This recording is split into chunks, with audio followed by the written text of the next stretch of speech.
이사야서 60장 1절로 4절 말씀 보겠습니다. 이사야 60장 1절로 4절. 하나님의 말씀은 이사야 60장 1절로 4절 말씀인데요. 우리 좀 한 목소리로 같이 좀 읽도록 하겠습니다.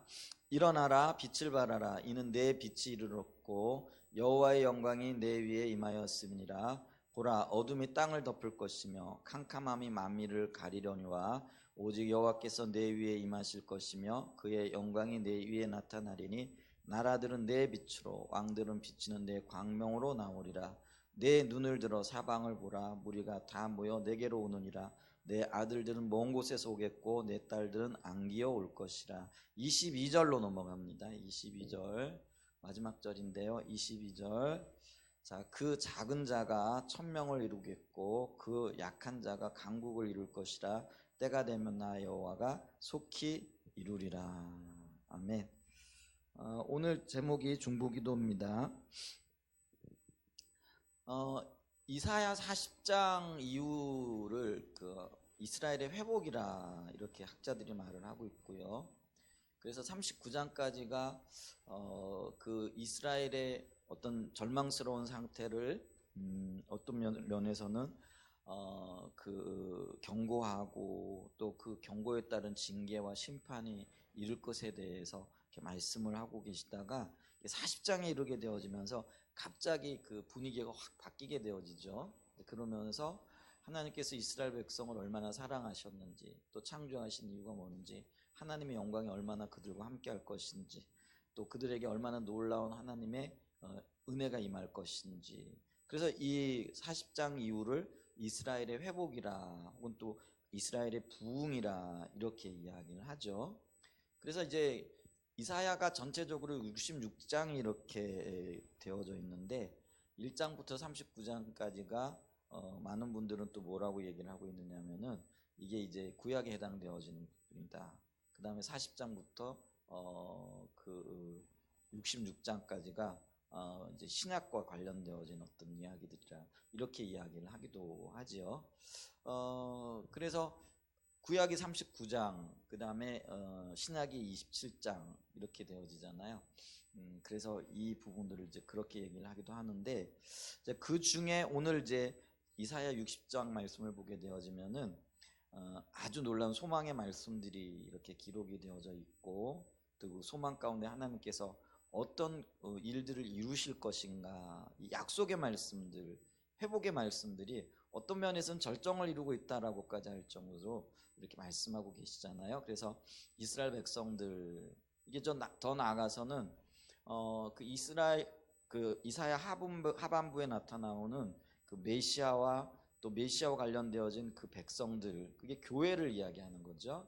그래서 교회에게 주시는 말씀이기도 하다라는 것을 염두에 두고 이 말씀을 좀 보게 되어지면은요, 우리가 오늘 신약 시대를 살아가니까 이 말씀들은 1차적으로는 이스라엘 백성들에게 주어졌지만은 또 그 이면에는 교회들을 위해서 주신 말씀이니까 교회에게 주시는 말씀이라고 생각을 하고 이 말씀을 보면은요 훨씬 더 생동감 있게 다가올 수 있겠죠. 자, 일어나라, 빛을 발하라. 이는 내 빛이 이르렀고 여호와의 영광이 내 위에 임하였습니다. 그랬을 때 교회의 빛이 이르렀고 하나님의 영광이 교회 위에 임하였습니다. 보라, 어둠이 땅을 덮을 것이며 캄캄함이 만민을 가려려니와 오직 여호와께서 내 위에 임하실 것이며 그의 영광이 내 위에 나타나리니 하나님의 영광의 빛이 교회 위에 충만하게 임할 것에 대해서 말씀하고 계시잖아요. 그래서 교회들은 내 빛으로 세상들은 비치는 내 교회 가운데, 교회의 빛 가운데로 나오리라 이렇게 얘기를 하죠. 그래서 내 눈을, 교회의 눈을 들어 사방을 보라. 무리가 다 모여 교회로 오느니라.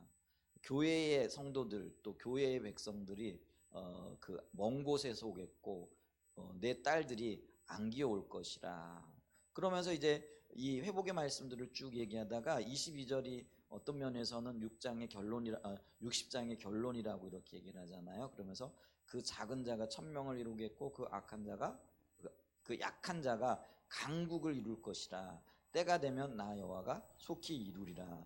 그렇게 말씀하시면서 하나님의 회복을 얘기하시고 회복이 약속이잖아요.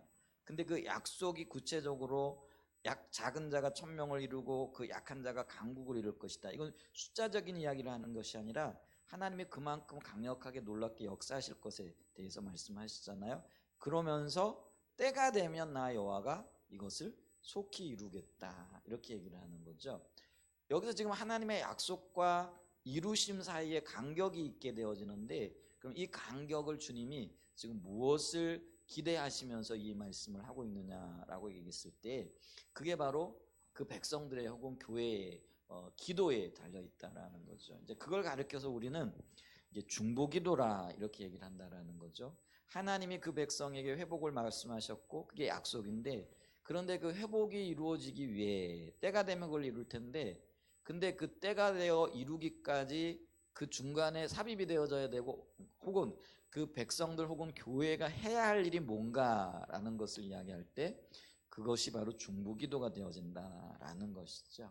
그래서 오늘 좀 살펴보고요, 계속해서 살펴보게 될지 모르겠는데, 이런 회복의 말씀, 약속의 말씀이 이루어지기 위하여 교회가 중보기도를 감당을 해야 되는데, 그럼 이 중보기도가 도대체 뭔가를 살펴보고, 그리고 이 중보기도를 중보기도를 통하여 하나님께서 일하시는 어떤 패턴들이 있더라라는 거죠. 이게 성경을 보면은 역사적인 사건들 속에서 하나님께서 어떤 일을 이루어 가실 때 반복이 되어지는 어떤 것들이 있더라는 거예요.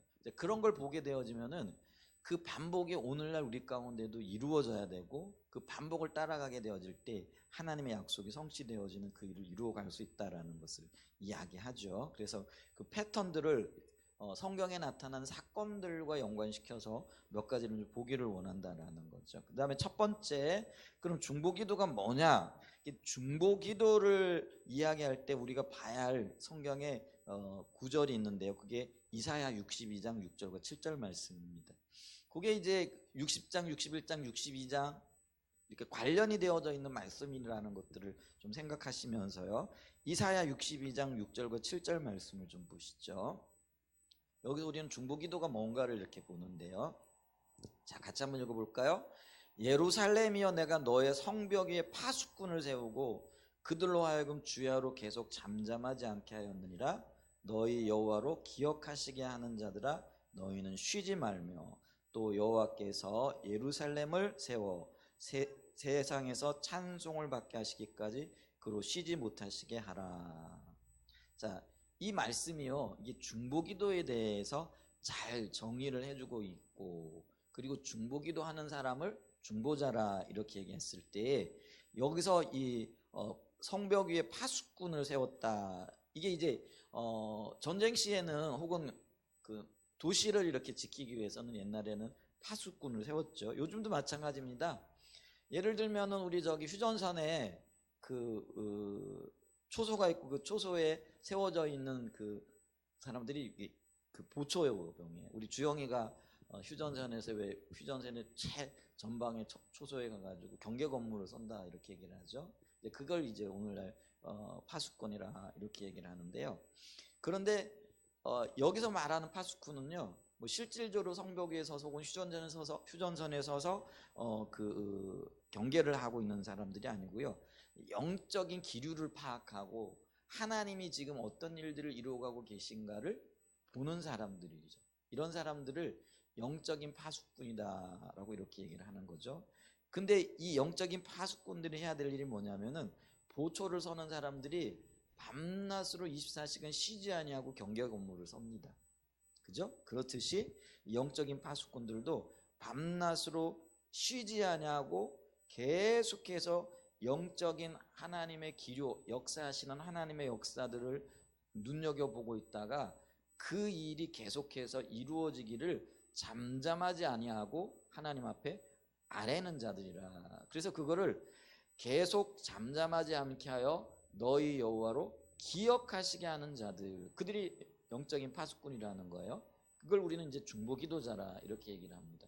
그러면서 그 중보기도자들이 하나님으로 하여금 기억하게 하시는 자들이고, 또 쉬지 말고 여호와께서 예루살렘을 회복시키셔서 세상에서 찬송을 받게 하시기까지 예루살렘이 교회란 말이에요.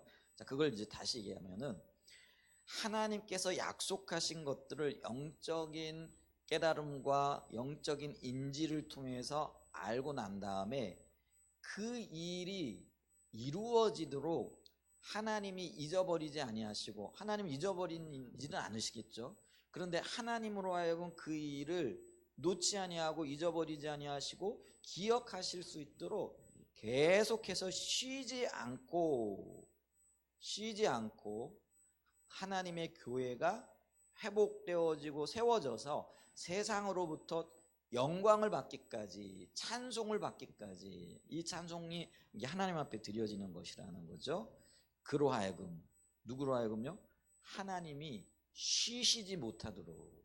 하나님은 지금도 쉬지 않고 일하시고 계시는 분이긴 하지만은 그 약속을 성실하게 이루시도록 계속해서 기도하는 사람이라는 거죠. 이게 이제 중보기도자인데요. 그럼 이 중보기도자라는 그 사명을 맡은 사람을 보게 되면은 이 중보기도가 뭔가가 나온다라는 거죠. 그래서 중보기도자가 기도하는 내용을 보면 중보기도가 뭔가 이게 나온다라는 거죠. 우리는 중보기도하면은 그저 교회를 위해 기도하고 나라와 국가를 위해 기도하고 교회에 어려운 일을 겪고 있는 사람들이 있으면 그 어려운 일들을 위하여 하나님께서 빨리빨리 해결해 주시고 응답해 주시도록 기도하는 것. 그래서 중보기도 좀 뭐라 그러죠? 저를 위해서 좀 중보기도 해주세요. 이렇게 얘기를 하잖아요. 네. 그런 것도 어떤 면에서는 중보기도의 한 일부입니다. 근데 이거는요 지극히 작은 부분이고요. 중보기도의 본질은 뭐냐 하면은요, 요 말씀을 근거로 해서 보게 되어지면 하나님께서 보이신 약속이죠. 근데 그 약속이 뭐예요? 우리가 그게 지금 읽었던 60장 말씀 있잖아요. 61장에도 마찬가지예요. 근데 그 약속이 뭐예요? 일어나라, 빛을 발하라, 내가 너를 세우겠다, 그거예요.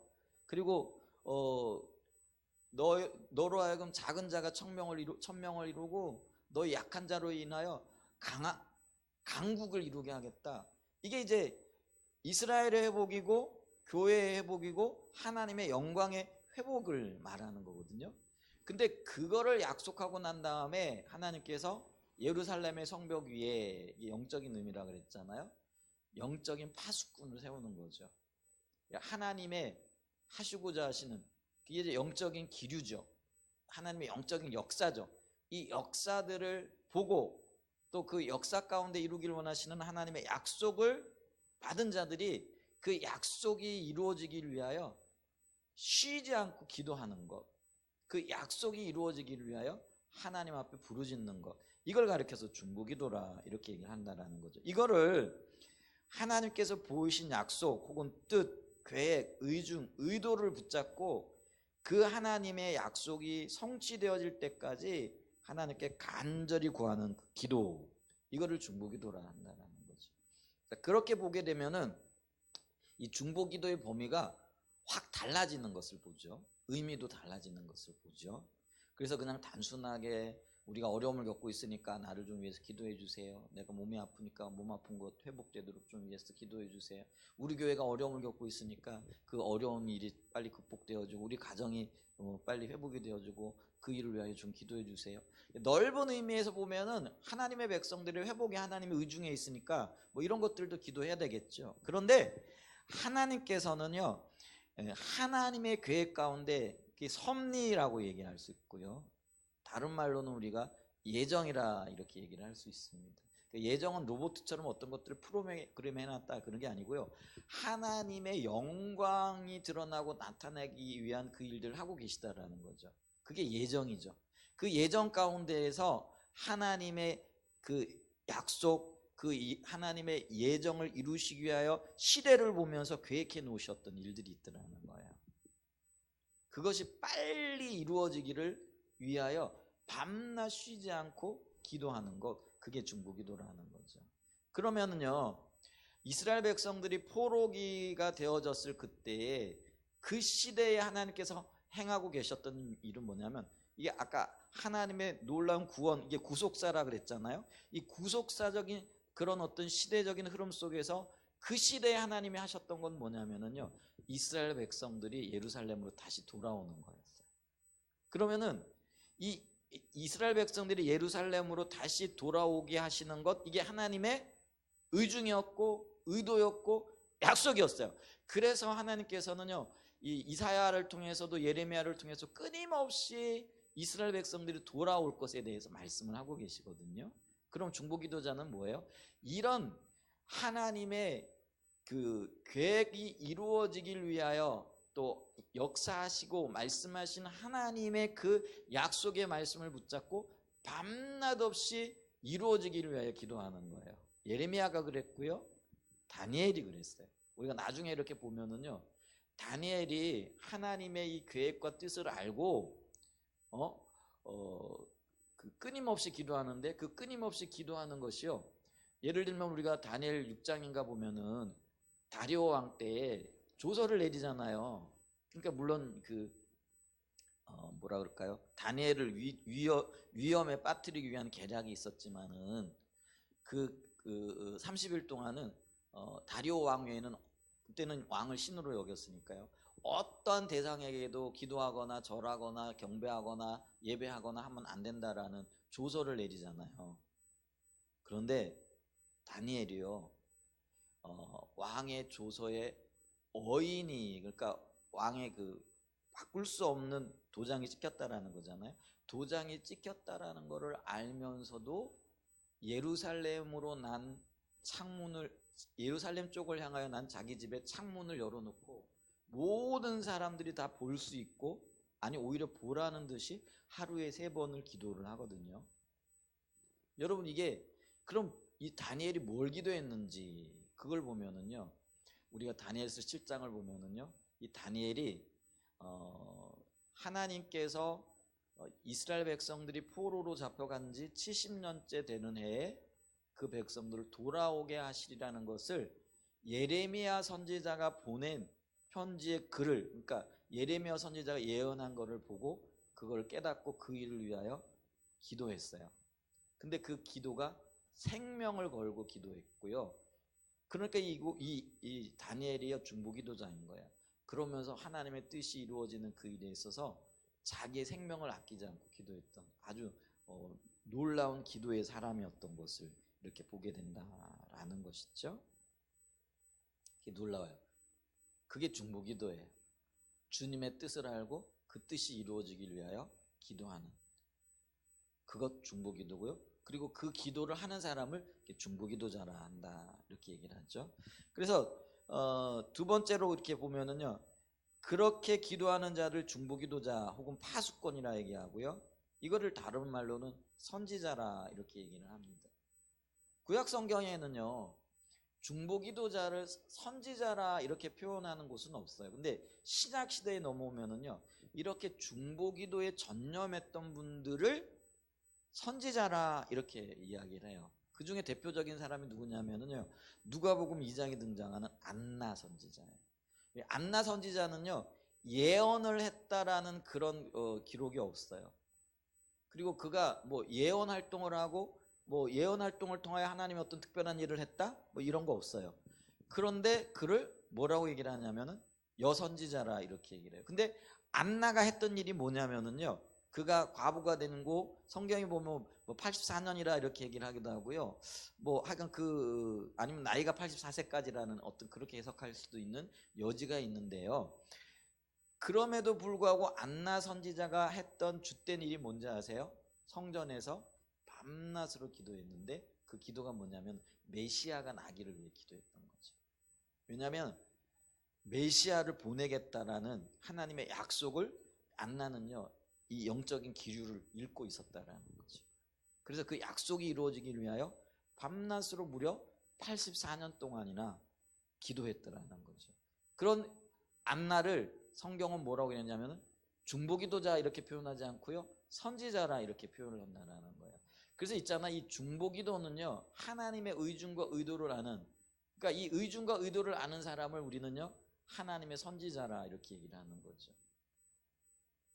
그래서 이 중보기도 사명은요, 선지자적 사명이라 이렇게 얘기할 수 있죠. 그래서 우리가요, 우리 여목사님의 책이 선지자적 기도 이렇게 얘기를 하는 거예요. 근데 그게 중보기도라는 그런 의미가 되어지는 거죠. 그래서 이 파수꾼이, 오늘 우리가 이 이사야 62장에도 이 파수꾼을 세웠다고 얘기하는데, 일반적으로 선지자, 그래서 이사야서에서는요, 하나님께 밤낮으로 부르짖는 자들 이렇게 얘기하고 있다라는 거죠. 그래서 이들을 선지자적 소명을 가진 자들이라 이렇게 얘기한다라는 거죠. 자, 중보기도가 뭔지 우리가 이 부분을 봤어요. 자, 그런데요, 우리가 두 번째로 오늘 좀 살펴볼 게 있는데, 그게 뭐냐면은요, 하나님은 하나님의 때 하나님의 방법으로 하나님의 일을 이루시잖아요. 근데 하나님께서 하나님을 일을 이루실 때는요, 어떤 특별한 패턴이 있더라는 거죠. 근데 그게 어떤 시대 혹은 어떤 사건들, 어떤 하나님의 뜻이 이루어지는 곳에는요, 공통적으로 나타나는 패턴들이라는 것이죠. 그래서 이 하나님의 패턴이 뭐냐면은요, 하나님은 첫 번째로요, 하나님은 하나님의 때에 하나님의 일을 이루신다라는 거죠. 이건 우리가 익숙하게 들어왔던 이야기죠. 왜냐하면 하나님이 주권자이시기 때문에 하나님의 의도대로 하나님의 때에 하나님의 방법으로 일을 이루시는 거죠. 그럼 하나님이 어떤 걸까요? 예를 들면은 이게 부흥을 부으시는 거라든지, 아니면 이제 개인적으로 한 교회에 하나님께서 놀랍도록 임재하셔서 하나님의 역사가 일어난다든지, 아니면 한 민족이 회복되어지고 주님께로 돌이키는 거라든지, 예를 들면 그 이스라엘이 패망했는데 패망한 곳에서 다시 돌아오는 거라든지, 이거는요, 하나님이 주권자시기 때문에 하나님의 때에 하나님의 일을 이루신다라는 거죠. 그 일이 언제 이루어질지는 아무도 모른다라는 거죠. 그런데 작은 두 번째로요, 하나님의 패턴이 두 번째입니다. 이렇게 하나님의 때가 되면은요, 하나님은요, 중보기도자를 세우십니다. 그래서 우리가 선지자를 부르듯이 중보자들을 부르신다라는 거예요. 그리고 그 중보자들에게 하나님의 마음과 하나님의 계획과 하나님의 의중을 보여주시는 거예요. 그래서 우리가 선지자를 부르셔서 하나님의 마음을 보이시고 하나님의 뜻을 알려주시듯이, 중보기도자들에게도 하나님께서는 하나님의 마음을 알리시고 하나님의 뜻과 하나님의 계획을 알려주신다라는 거죠. 이게 놀라운 거예요. 그래서 하나님은요, 하나님의 때에 하나님의 일을 이루시는데, 하나님의 때에 하나님의 일을 이루시려고 하실 때에 반드시 중보기도자를 세우시고 중보기도자들에게 하나님의 마음을 말씀하시고, 그 중보가, 그러니까 하나님의 그 약속이 하나님의 때에 이루어지도록 밤낮으로 부르짖게 하신다라는 거예요. 자, 그러면 이제 세 번째가 뭐냐면은, 이 하나님의 뜻을 알게 되어진 중보기도자들이 종일종야, 아까 우리가 읽었던 이사야 62장에는 뭐라고 얘기를 했어요? 주야로, 밤낮으로 이렇게 얘기를 하는 거죠. 24시간 이런 의미가 되어지는 거죠. 물리적으로 24시간을 기도했다, 밥도 먹어야 되고 잠도 자야 되고 하니까 그렇지는 않겠죠. 근데 그 얘기는 뭐냐면은, 중보기도자의 마음에는요, 이게 계속 남아있는 거예요. 하나님의 뜻이, 하나님의 의중과 의도가, 그리고 그것이 이루어지기 위하여 그 마음이 있는 거죠. 그래서 이 종일종야로 하나님께 간구하는 거죠. 어떤 자들이요? 하나님의 계획을, 하나님의 뜻을 본 자들이라는 거죠. 그 다음에 네 번째예요. 그게 뭐냐면요, 네 번째, 이게 중요해요. 하나님께서는요, 그 기도자들의 기도를 들으시고 역사하신다. 여기에요, 아주 놀라운 얘기가 있어요. 하나님은 그렇게 종일종야에 부르짖는 중보기도자의 기도를 들으시고 하나님의 뜻과 목적을 이루신다라는 거예요. 그럼 여기에요, 그럼 중보기도자들이 기도를 안 했는데 이루어질 수 있느냐? 안 이루어져요. 그 시점에서는 누군가가, 그러면은 예를 들면 이거예요. 하나님께서 저를 중보기도자로 부르셔서 하나님의 의중과 의도를 보이셨어요. 그리고는 나로 하여금 부르짖기를 위해 기대하시는 거죠. 그런데 내가 그 하나님의 의중과 의도를 알고 중보기도자로 부르심을 받았음에도 불구하고 그 일을 게을리하면 어떻게 될까요? 적어도 그 시점에서는 그리고 나를 통해서 이루기를 원하셨던 하나님의 의도는 쏟아지는 거예요. 그럼 하나님은 그 일을 위해서 어떻게 하시겠어요? 다른 사람을 부르시거나 다른 사람을 세우셔서 그 일을 성실하게 감당하게 하시는 거죠. 여러분, 하나님의 뜻이요, 유보될 수 있어요. 하나님의 뜻을 받았던 사람이 그 일을 성실하게 이루지 않으면요, 유보되어질 수 있어요. 그게 정확한 예가 누구냐면요, 사울 왕이에요. 하나님은 사울 왕을 통해서요, 그의 후손과 자손을 통해서 메시아를 보내기를 계획을 하셨어요. 성경이 분명히 그렇게 얘기를 하죠.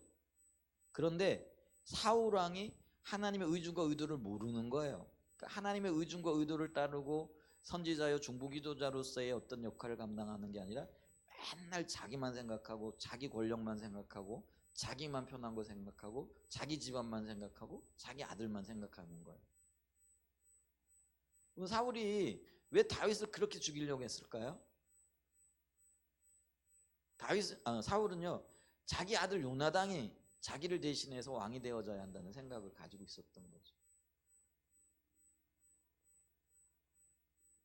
그래서요, 어떻게 하면은 다윗을 죽일까? 이것이 그의 일생의 과업이었던 것을 이렇게 보잖아요. 그래서 하나님께서는요, 이 사울 왕을 통해서 계획하셨던 그것을 사울이 충족을 못 시켜요. 그러니까 그거를 유보시키는 거예요. 그리고 그 유보가 누구에게로 넘어가느냐면요, 다윗에게 넘어가는 거예요.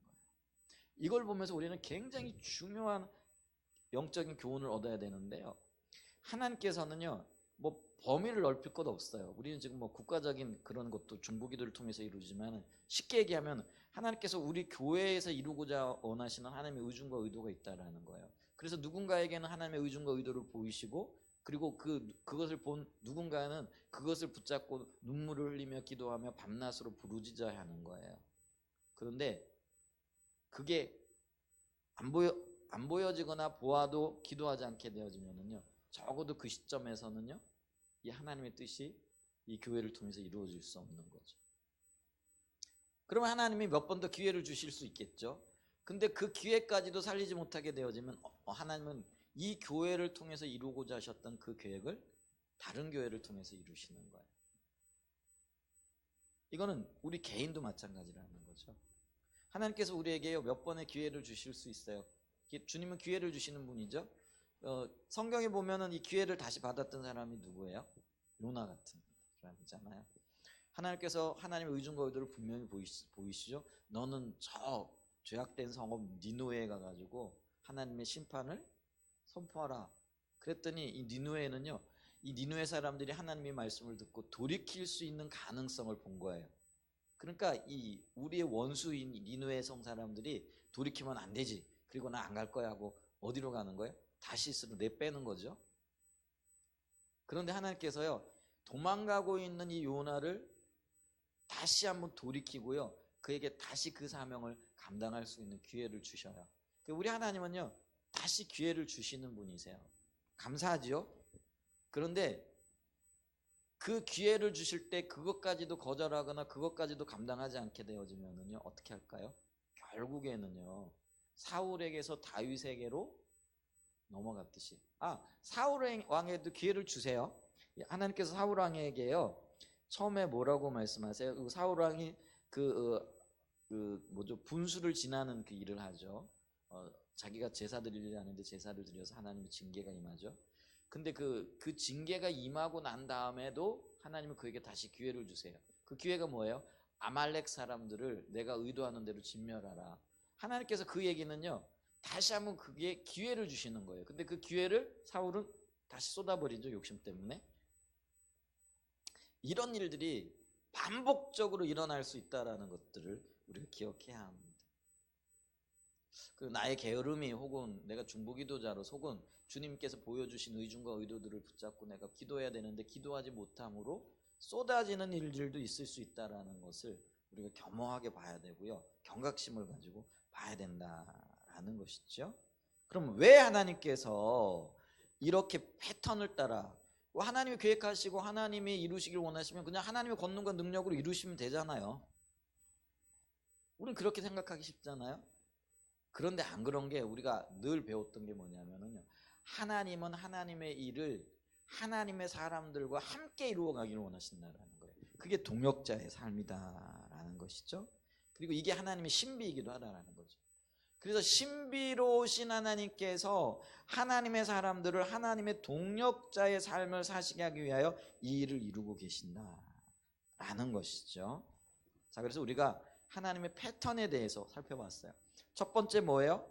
하나님은 하나님의 때에 하나님의 일을 주권적으로 일하시는 거예요. 두 번째는 뭐예요? 하나님의 때에 하나님의 일을 이루시기 위하여 중보기도자를 세우셔요. 그리고 그들에게 하나님의 마음과 하나님의 계획과 하나님의 의중과 의도를 보이십니다. 우리가 아모스 3장 7절 자주 우리가 인용하는 말씀이잖아요. 주 여호와께서는 자기의 비밀을 그 종 선지자들에게, 이걸 중보기도자들에게 이렇게 바꿔도 읽어도 될 것 같아요. 중보기도자들에게 보이지 아니하시고는 결코 행하시지 아니하신다. 이게 이 말이에요. 그게 보이셔요. 그러면은 그걸 본 선지자 혹은 중보기도자는 종일종야로 하나님께 그걸 기도하는 거예요. 하나님의 뜻이 이루어지도록. 그게 중보기도자의 역할이에요.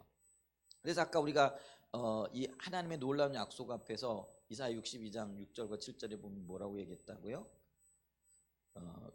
주야로 계속 잠잠하지 않게 하셨느니라.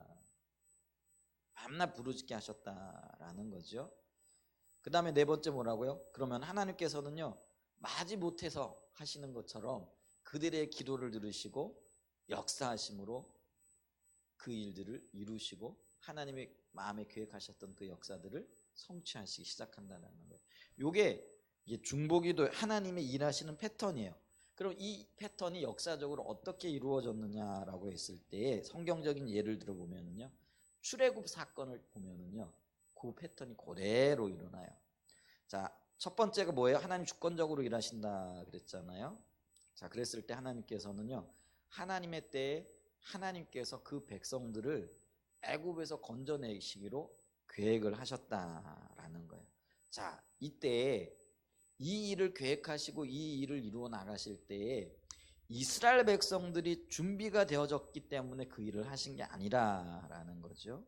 하나님의 때에 하나님의 방법으로 하나님의 주권적인 역사로 그 백성들을 구원하시겠다 계획하신 거예요. 그런데 놀랍게도요, 이 하나님의 때 하나님의 주권적인 역사는요, 이미 하나님께서 아브라함을 통하여 하나님의 계획을 말씀하셨고 그때가 이루어질 거라는 것들을 알고 계셨다라는 것이죠. 그래서 우리가 창세기 15장 13절과 14절에 보면은요, 이게 지금 수백 년 전의 일이에요. 그런데 아브라함에게 뭐라고 말씀하시느냐면요, 창세기 15장 13절로 14절 말씀입니다. 여호와께서 아브라함에게 이르시되 너는 반드시 알라. 내 자손이 이방에서 객이 되어 그들을 섬기겠고 그들은 400년 동안 내 자손을 괴롭히리니 그들이 섬기는 나라를 내가 징벌할지며 그 후에 내 자손이 큰 재물을 이끌고 나오리라. 놀라운 얘기잖아요. 근데 어느 누구도요 이런 일들이 일어날 걸 생각을 못했죠. 그러니까 가족이었던 아브라함은요, 아직 그때까지만 해도 자식도 없었죠.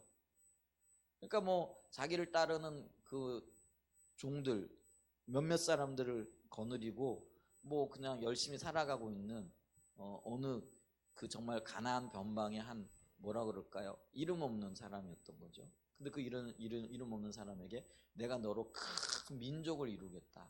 그리고 너 그 민족이 이방의 압제를 받게 되어질 텐데 너를 압제하는 그 민족의 손에서 내가 너희를 건져낼 때 큰 재물을 이끌고 나오리라. 이렇게 얘기를 하는 거예요. 하나님이 하나님의 방법으로 하나님 때 하나님의 일을 계획하고 계신 거잖아요. 자, 그리고 난 다음에요, 이제 이 일이 이루어지기 위하여 하나님께서 어떤 일을 하고 계시느냐면요, 중보기도를 하시게 하기 위하여 그들의 둥지를 트시는 거죠. 실질적으로 야곱 때에 야곱이 그 자녀들을 이끌고 저 애굽으로 내려가잖아요. 근데 잠깐 내려가고 흉년을 피해서 내려가리라 생각했던 그게 무려 400년이나 흐른 거죠. 근데 400년이 흐르고 난 다음에 하나님께서 이제 하나님의 때에 하나님의 방법으로 그들을 이끌어내시겠다라는 그런 계획을 실행하시는 거예요. 근데 그 실행을 하시게 하기 위하여 아까 말씀드렸잖아요. 누구라고요? 중보기도자를 세우신다라는 거죠. 근데 이 경우에는요, 중보기도할 사람들을 하나님이 어떻게 부르시느냐면요, 그들에게 고난을 통해서, 또 그들에게 수치를 통해서, 또 그들에게 그 민족적인 고통을 겪게 하심으로 그들로 하여금 하나님 앞에 부르짖어 기도하게 하시는 그 일을 이루게 하셨다라는 거죠. 그래서 출애굽기 1장 7절 이하에 보게 되어지면 8절의 말씀에 요셉을 알지 못하는 세 왕이, 그러니까 요셉을 알고 있었던 애굽 왕들은요, 그래도 이스라엘 백성들에게 굉장히 호의적이었잖아요. 그런데 이제 왕조가 바뀌었다 이렇게 얘기를 하고요. 그래서 이제 그 새로운 왕조가 들어서면서 그 전 왕조의 협조적이었던 요셉 잃어버리게 되죠. 당연히 거추장스러운 존재가 되어지죠. 그래서 그 요셉을 알지 못하는 새 왕이 일어나게 되어지면서요, 그들이 애굽을 다스리기 시작하는데 9절 보면 그가 그 백성에게 이르 이 백성 이스라엘 자손이 우리보다 많고 강하도다. 그래서 이들이 어떻게 된다라는 거예요? 위협이 되니까 우리가 이들을 탄압하자. 그러면서 어떤 탄압까지 하게 되냐면요, 종국에 가서는 뭐예요? 남자가 아이가 태어나면 강에 버려 죽게 하고, 여자가 아이가 태어나면 그대로 살게 하는. 여러분, 이게 얼마나 끔찍한 일입니까? 자식을 낳았는데 그 자식이 태어나자마자 강물에 던져 넣어야 되는 이런 법령을 애굽 사람들이 잔인하게 저질렀죠. 그리고 그들로 하여금 번성하지 못하게 하도록 고된 노역을 시키는 거예요. 그렇잖아요? 이제 그런 일들을 이렇게 하게 함을 통해서 그들이 어떻게 되어지는 거예요? 이 위기를 겪게 되면서 하나님을 찾게 되어지고 부르짖어 기도하게 되어지는 거죠. 근데 문제는요, 이게 지금 하나님께서 하나님의 사람들에게, 하나님의 백성들에게 기도하라고 주시는 사인이잖아요. 때로는 우리에게 고난과 고통이 주님께서 우리에게 이제는 기도해야 될 때야, 내가 새 일을 이루기를 원해.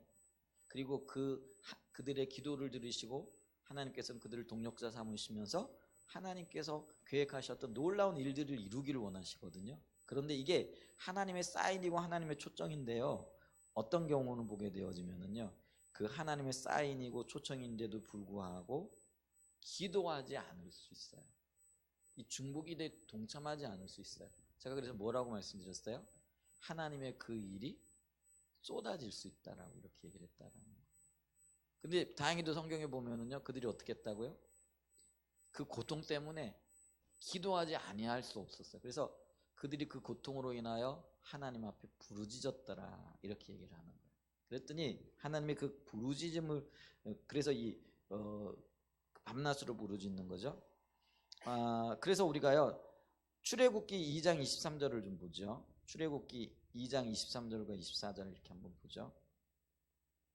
한번 성경 찾아주세요. 띄워주세요. 자, 출애굽기 2장 23절을 자 보세요. 여러 해 후에 애굽 왕은 죽었고 이스라엘 자손은 고된 노동으로 말미암아 탄식하며 부르짖으니 그 고된 노동으로 말미암아 부르짖는 소리가 하나님께 상달된지라. 24절 같이 읽어보겠습니다. 하나님이 그들의 고통 소리를 들으시고, 기도 소리를 들으셨다라는 거예요. 소리를 들으시고 하나님이 아브라함과 이삭과 야곱에 세운 그의 언약을 기억하사. 그럼 여기서 하나님 잊어버렸기 때문에 이 표현을 했을까요? 그게 아니에요. 잊어버리지 않았어요. 하나님 기억하고 계셔요. 오히려 그 일을 이루기 위하여 그 백성들을 자극하고 계신 거죠. 기도하라고. 그런데 그들이 그 고통으로 인하여 하나님 앞에 기도했더니 하나님이 그거를 기억해냈다. 약속을 했다. 약속을 기억해냈다. 이렇게 표현을 하고 있는 거예요. 그 얘기는 뭐냐면 하나님이 이제는 드디어 그 일을 이루기를 원하셨다. 이렇게 얘기를 하고 있는 거죠. 그래서 그 기도를 들으시고 아브라함과 이삭과 야곱에 하신 약속을 기억하셨다. 왜? 중보하는 자들, 부르짖는 자들의 탄식과 울부짖음이 있었다라는 거죠.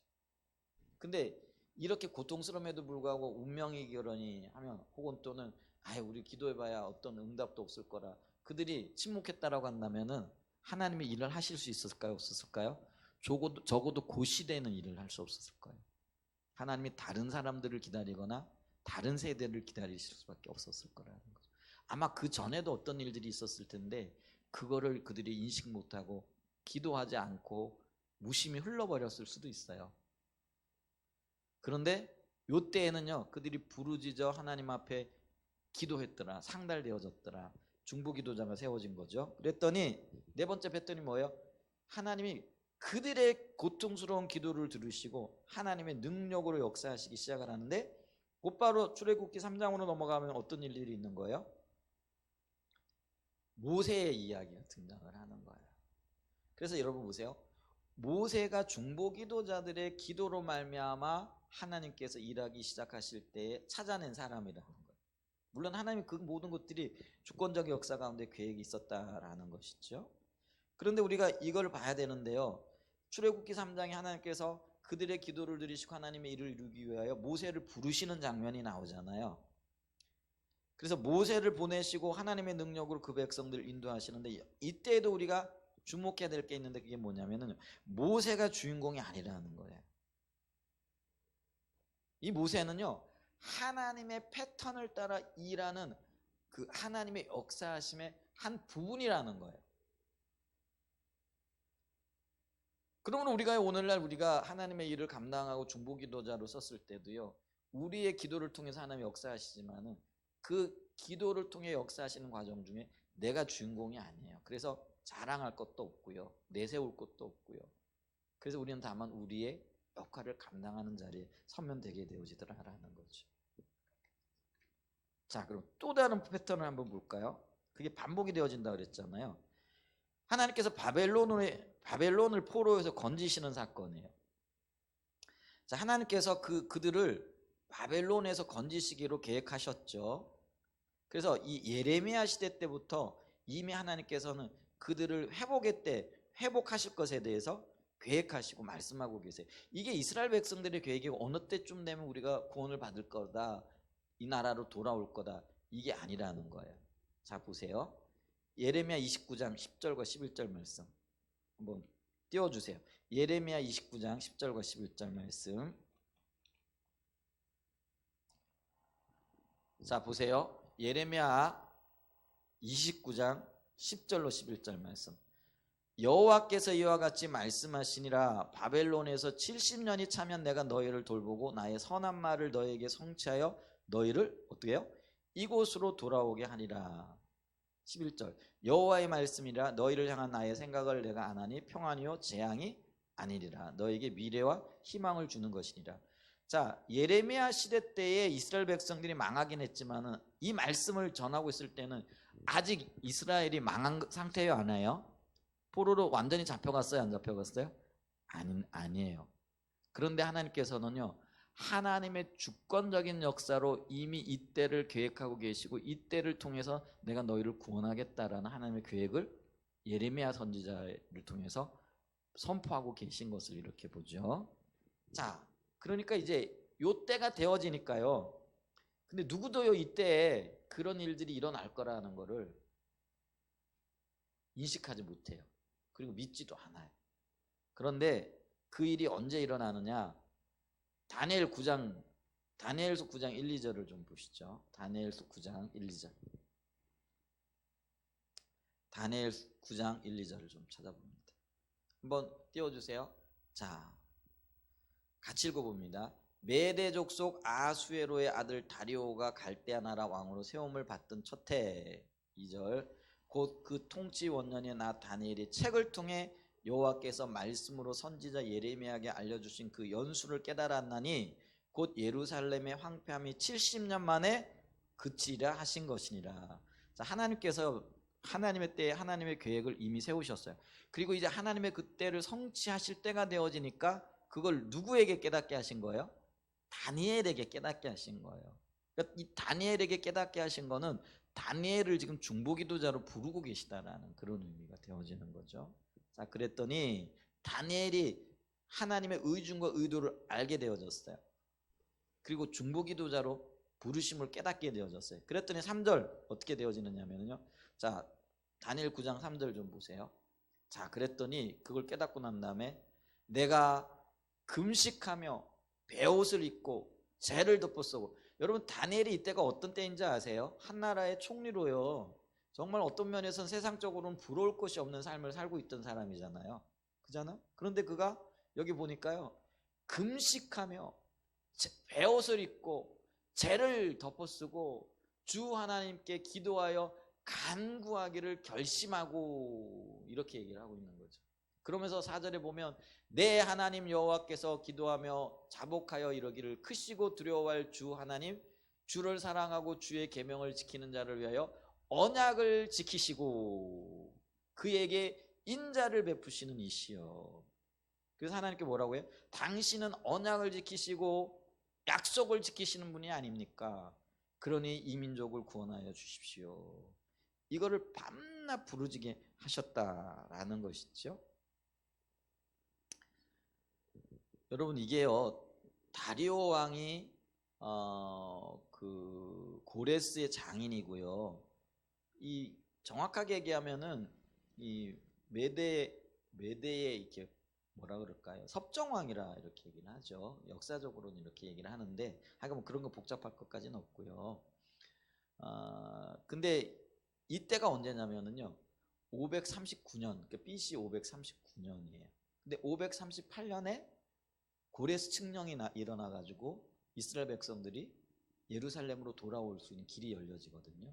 그러니까 다리오 왕이 섭정왕으로서 다스리던 첫 해 원년에 다니엘에게 그것이 보여지고 다니엘이 이 일을 가지고요 밤낮으로 기도하는데 특별히 보면은요 다니엘의 기도가 왜 우리 21일 동안 금식하고 기도했던 거예요. 목숨을 건 기도를 이때 하는 거예요. 그래서 우리가 요즘 뭐 다니엘 기도 그래가지고 요즘 뭐 우리 기도회 하고 기도 운동도 하고 그렇게 하잖아요. 어떤 분들은 기도를 할 때 21일은 기도해야 된다. 그래야 응답받는다. 21일을 기도해야 응답받는 건 아니죠. 그건 왜냐하면 하나님께서 다니엘에게 허락하셨던 거예요. 근데 이제 그런 역사적인 것들 또 이 실예들이 있으니까 이제 그런 얘기를 하고 있다라는 것이죠. 자, 그런데 다시 아까 예레미야 29장 12절로 14절로 좀 돌아가 보죠. 어쨌거나 보세요. 다니엘이 하나님의 의중과 의도를 깨닫고요. 그렇게 눈물로 기도하고 정말 금식하며 기도하고 21일 그 바쁜 와중에 여러분 한 나라의 총리가요. 오늘날 휴가를 내도 21일 한꺼번에 휴가 낼 수 있나? 못 낼 것 같아, 그죠? 그런데 21일을 온전히 금식하며 기도하고 있는 다니엘을 좀 한번 생각을 해보세요. 왜 그렇게 했느냐면요. 자, 예레미야 29장 12절 32절 아까 깨닫게 하고 선포하시고 난 다음에 그 이후의 말씀인데요. 너희가 내게 부르짖으면 내게 와서 기도하면 너희가 내게 부르짖으면 내게 와서 기도하면 내가 너희들의 기도를 들을 것이요. 너희가 온 마음으로 나를 구하면 나를 찾을 것이요. 나를 만나리라. 14절까지 좀 읽어보죠. 14절 주세요. 이것은 여호와의 말씀이라. 나는 너희들을 만날 것이며 너희를 포로된 중에서 다시 돌아오게 하되 내가 쫓아보내었던 나라들과 모든 곳에서 모아 사로잡혀 떠났던 그곳으로 돌아오게 하리라. 이것은 여호와의 말씀이니라. 그래서 기도할 것에 대해서 촉구하고 미리 말씀하셨던 것을 이렇게 보잖아요. 그래서 우리가요 이 중보기도자의 기도가 없으면 이 일이 안 일어나요.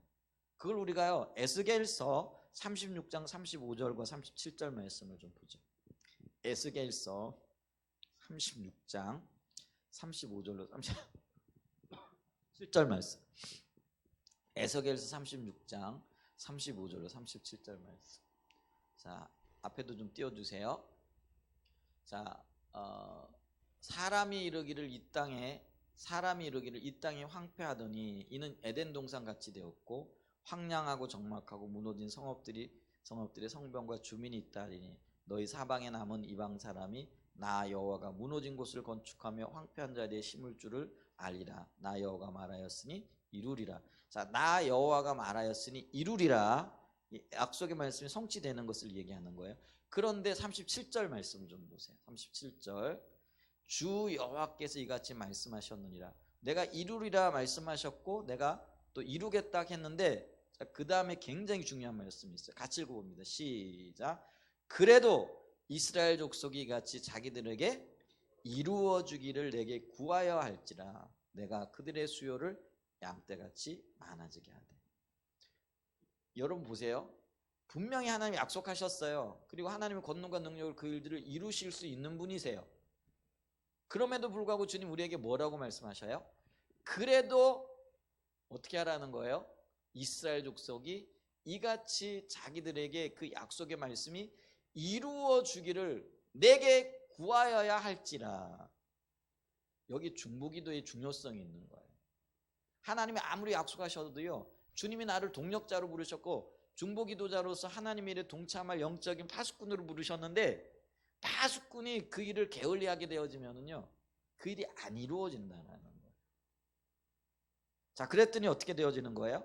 하나님께서 다니엘의 기도를 들으시고 또 그 일을 깨닫고, 아마 다니엘은 세 친구가 있었잖아요. 중보기도자의 동역자들이 있었을 거예요.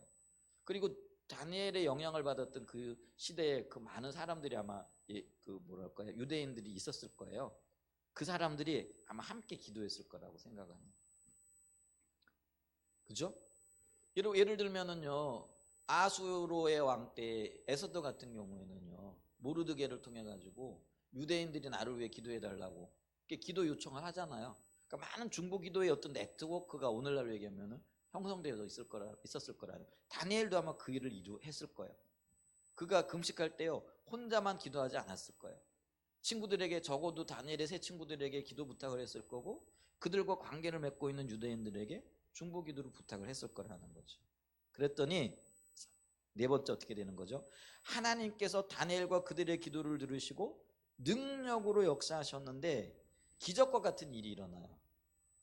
무너질 것 같지 않았던 그 바벨론이 무너진 것도 기적인데, 그 바벨론이 무너지고 난 다음에 페르시아의 왕이었던 고레스가요, 이스라엘 백성들에게 야, 너희들 다 돌아가 가지고 너희들이 섬기던 하나님 앞에 예배드리고 그렇게 돌아가라라는 칙령을 내리는 거예요.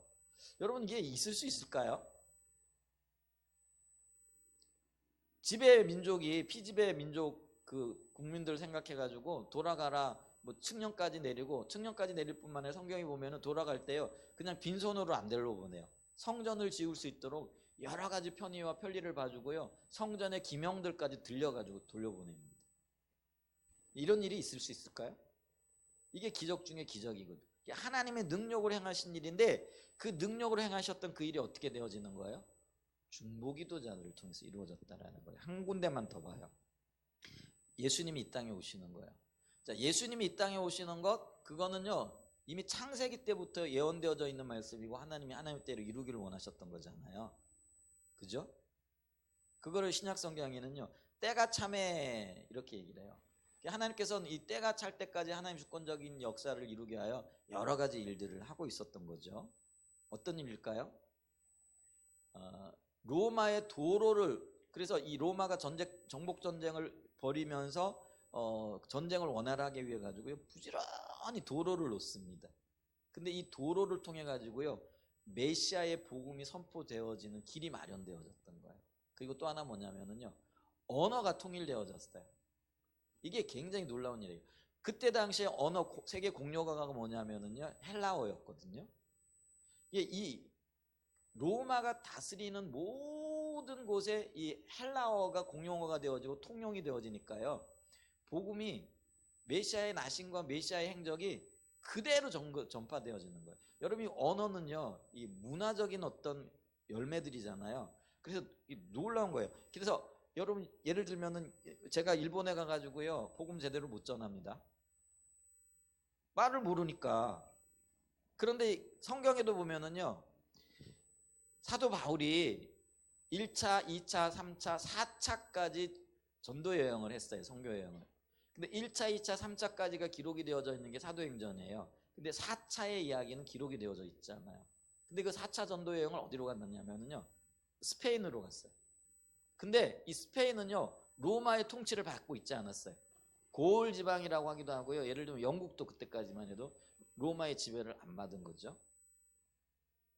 그럼 로마의 지배를 받지 않았다는 건 그들이 그들의 언어를 가지고 있었다는 얘기예요. 영어를 가지고 있었고, 스페인 사람은 스페인 언어를 가지고 있었고. 그럼 그렇게 되어지면은요, 이제까지 로마의 통치하에 있었던 지역을 다니면서 그리스 지역이라든지 로마 지역은 언어가 통일되어져 있는 거예요. 그러니까 이 사도 바울이요, 그곳에 가서 그 언어를 가지고 복음을 전할 때 굉장히 효과적으로 열매를 맺었어요. 근데 사도 바울도요, 서바나까지 갔어요. 스페인까지 갔어요. 4차 전도 여행이에요. 근데 그 4차 전도 여행에서는요, 언어가 달랐기 때문에 큰 성과를 거두지 못했던 걸 보게 되어서, 그걸 어쨌거나 이제, 그래서 하나님은요, 복음이 선포되어지기 위한 하나님의 때를 준비하고 계셨는데, 그게 도로가 정비되어졌고 언어가, 문화가 통일되어져 있고 같은 문화권에 거하게 되어진 거죠. 그게 놀라운 거예요. 그런 때에 하나님께서 이제는 누구를 부르시느냐면, 아까 우리가 살펴봤죠. 누가복음 2장 22절에 보게 되어지면 안나와 시몬 같은, 메시아가 나기 전까지 네가 죽지 아니하리라, 그걸 보여주심으로 그 일이 이루어지기를 기도했던 사람이 시몬이잖아요. 안나도 메시아가 오기를 밤새워 기도했고 84년 동안을 기도했던 중보기도자였던 거잖아요. 근데 그 중보기도자가요, 밤낮으로 기도했다는 거죠. 누가복음 2장 36절을 좀 한번 찾아보겠습니다. 누가복음 2장 36절. 자, 볼까요? 또 아셀지파 바누엘을 딸 안나라 하는 선지자가 있어 나이가 매우 많았더라. 그가 결혼한 후 7해 동안 남편과 함께 살다가, 37절이요. 37절 넣어주세요. 과부가 되고 84세가 되었더라. 이 사람이, 자, 같이 읽어보겠습니다. 성전을 떠나지 아니하고 주야로 금식하며 기도함으로 섬기더니. 시몬도 그랬어요. 자, 우리가 여기서 하나님 패턴을 보게 되죠. 하나님은 하나님 때에 메시아를 보내기로 작정하셨어요. 그리고 누구를 부르셨어요? 중보기도자를 보내셨어요. 자, 누가복음 2장 22절 보세요. 누가복음 2장 22절. 누가복음 2장 22절. 자, 보세요. 모세의 법대로 정결례식의 날이 참에 아기를 데리고 예루살렘에 올라가니, 이는 주의 율법에 쓴 바 첫 해에서 처음 난 남자마다 주의 거룩한 자라 하리라 한 대로 아기를 죽게 드리고, 24절이요. 또 주의 율법에 말씀하신 대로 산비둘기 한 쌍이나 혹은 여러 집비둘기 둘로 제사를 함이니라. 예루살렘에 시몬이라는 사람이 있으니 이 사람 의롭고 경건하여 이스라엘의 위로를 기다리는 자라. 성령이 그 위에 계시더라. 그가 주의 그리스도를 보기 전에는 죽지 아니하리라는 성령의 지시를 받았더니. 그러니까 보세요. 이런 성령의 감동으로 내가 이 메시아를 보게 될 거라는 걸 알게 되어졌어요. 그러면 이 시몬이 메시아를 보기 위하여 깨어 있어 기도하면서 또 주님 앞에 중보기도하는 자리에 섰을까요, 안 섰을까요? 섰을 거라는 거지. 그래서 중보기도를 부르셨어요. 그게 시몬이었고, 아까 살펴봤던 밤낮으로 부르짖어 기도했던 안나였다는 거지. 자, 하나님께서는요, 이런 중보기도자들, 그리고 하나님의 행하심을 보기를 원했던 사람들의 기도를 들으시고, 하나님께서는요, 그들에게 역사하시고 그들에게 일하시고 또 그들의 성령의 운행하심을 통해서 하나님의 역사를 이루어 가셨다라는 것이죠. 자, 우리가요, 지금 이 말씀을 보면서 하나님은 하나님의 일을 이루시기 위하여 하나님의 사람들을 세우시고, 그 하나님의 사람들의 눈물의 기도, 밤낮으로 부르짖는 기도를 들으시고 하나님의 계획을 이루신다. 이게 성경의 공식처럼 나와 있어요. 근데 오늘 굳이 제가 이 말씀을 다시 이렇게 말씀드리고 상기하는 이유는 뭐냐면요, 한 해를 마무리하면서 주님께서 우리 한사랑 예정교회 가운데 보이셨던 것들이 뭔가, 그리고 지금 이제 또 새롭게 보이시는 일들이 뭔가, 그게 하나님의 계획일 거라는 거죠. 그리고 그 계획들을 우리에게 비춰주셨어요. 근데 그 비춰주심이 우리를 중보기도자로 초청하심이라는 것이죠. 근데 이 기도를 시작하는 이 시점에는요, 눈에 보이는 것도 없고 손이 잡히는 것이 아무것도 없어요. 다니엘이요, 기도를 시작할 그때 그 거대한 제국이 무너지고 그 거대한 제국에서 자기 백성들을 돌려보낼 거라는 일말의 어떤, 뭐라 그럴까요, 징조도 보이지 않았다라는 거죠. 그런데 하나님은요, 그 기도를 들으시고 하나님의 일을 하시기 시작하는 거예요. 여러분, 보이셨다라는 거는요, 주님이 그 일을 하시겠다라는 거예요. 하나님께서 우리를 회복과 부흥, 그리고 이 회복과 부흥이 다음 세대를 통해서 세워지고, 그리고 우리의 삶이 실질적으로 선교적인 교회, 하나님의 그 복음의 포괄적인 영역이라 그랬잖아요. 하나님의 구원의 역사가 영적인 것에만 미치는 것이 아니라 우리의 삶의 모든 영역, 전 우주적인 영역에 이르기까지 다 골고루 이루어질 것을, 그게 이제 선교적인 교회에 나가야 할 방향이잖아요. 그걸 인식하고 그 일에 우리의 삶을 들여 동역하게 하고 동참하게 하시는 거죠. 우리가 그걸 인식하고 있다라면은 우리가 그 일이 이루어지기 위하여, 또 그 일이 우리의 교회를 통하여 성취되어지기 위하여 우리가 이제는 정말로 구체적으로 기도해야 될 때라는 것이죠. 하나님께서요, 우리를 영적으로 또 여러 가지 영역에서 회복시키기를 원하시고 계시고요.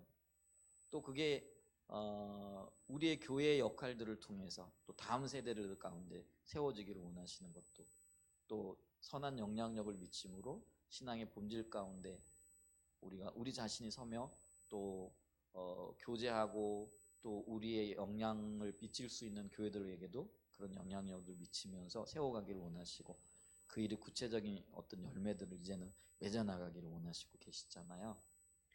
내일 다음 세대들의 사람들이 모입니다. 얼마가 모일지는 저는 잘 몰라요. 제가 연락받긴 한 30명 이렇게 모이겠다고 얘기했고, 우리 송영숙 전도사님도 지금 36세 목사님인데 해군 군목 출신이라 그러더라고요. 근데 기존의 교회들이 너무 이렇게 떠나 있는 것이 보여져서 지금 아파하고 있는데 초청했더니 오겠다 그랬다 그러더라고요. 여러분, 이런 것들이요, 다음 세대가 세워지고 교회가 세워지는 그 일에 우리가 쓰임받고 있는 어떤 징조들이 보여지는 것들이에요. 작은 것들이긴 하지만은요, 그 일이 얼마나 크고 기쁜지. 그래서 우리가 이 일을 정말 기도하면서 감당하기를, 또 하나님께서 그 역사들을 이루어가기를, 또 이루어지기를 위해서 우리가 그 일을 하시네, 이것도 있지만은요, 우리가 조금 더 적극적으로 그 일을 위하여 기도해야 될 줄 믿습니다.